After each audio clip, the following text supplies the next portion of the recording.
The worst of the storms in California has finally passed, and the Dallas Cowboys knocked Tom Brady and the Bucs out of the playoffs.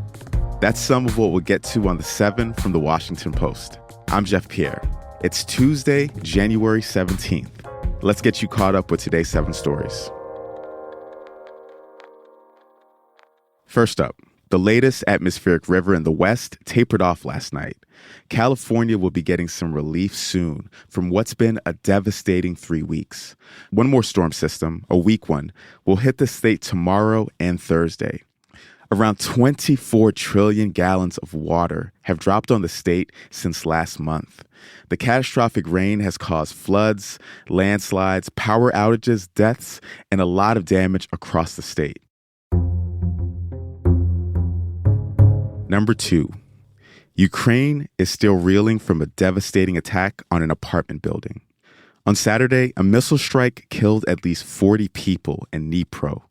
It's a city in southeastern Ukraine. Dozens of people were still missing yesterday, and officials don't expect to find many more survivors in the wreckage. This week, U.S. officials and allies will meet in Europe.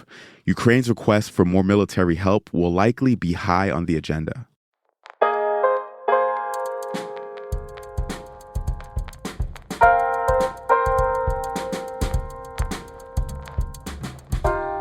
Number 3, the January 6th committee left out some key findings in its final report. The House panel gathered new details on how social media platforms failed to address extremism ahead of the 2021 attack, but it cut out those details from its final report, which was published last month. A draft of the report, which has been seen by The Washington Post, shows how platforms ignored employees' warnings about violent content and bent rules for some conservatives. Sources told the Post that these details were cut because committee leaders were worried about offending Republicans and starting a fight with powerful tech companies.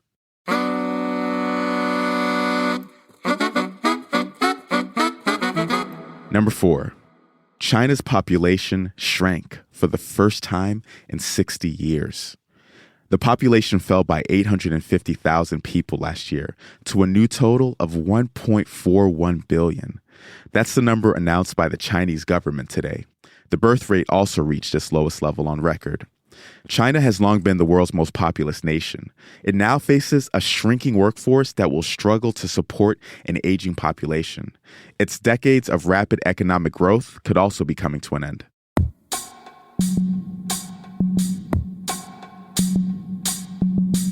Number 5, a city in Arizona cut off a neighborhood's water supply. Scottsdale gets most of its water from the drought-stricken Colorado River. It's part of the Phoenix metro area. Think expensive homes, resorts, and golf courses. The federal government needs states to reduce water usage. So this month, Scottsdale cut off water to an area called Rio Verde Foothills. The community has more than 2,000 homes. It isn't technically a part of Scottsdale, but had been using the city water.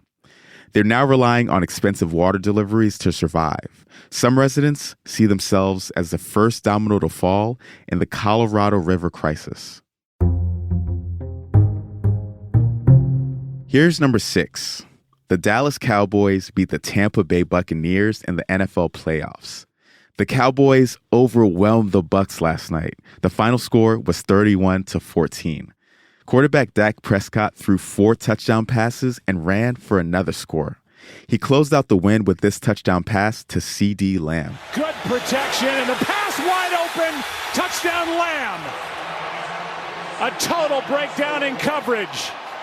And Dak Prescott has had a fantastic night. On the other side, it may have been Tom Brady's final game with the Bucs, or even in pro football entirely. The next round of the playoffs begins on Saturday.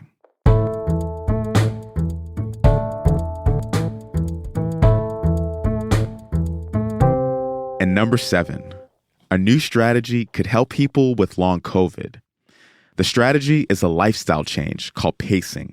This means carefully limiting your daily activities, reducing energy use, and tracking symptoms. Some experts say it could help with the extreme fatigue experienced by people with long COVID, but more research is needed to prove its effectiveness. And just like that, you're all caught up. If you're interested in Harry and Meghan's royal family drama, go check out a special Post Reports episode from this weekend. Washington Post advice columnist Carolyn Hax has some words of wisdom for the British royal family. I'm Jeff Pierre. I'll meet you back here tomorrow.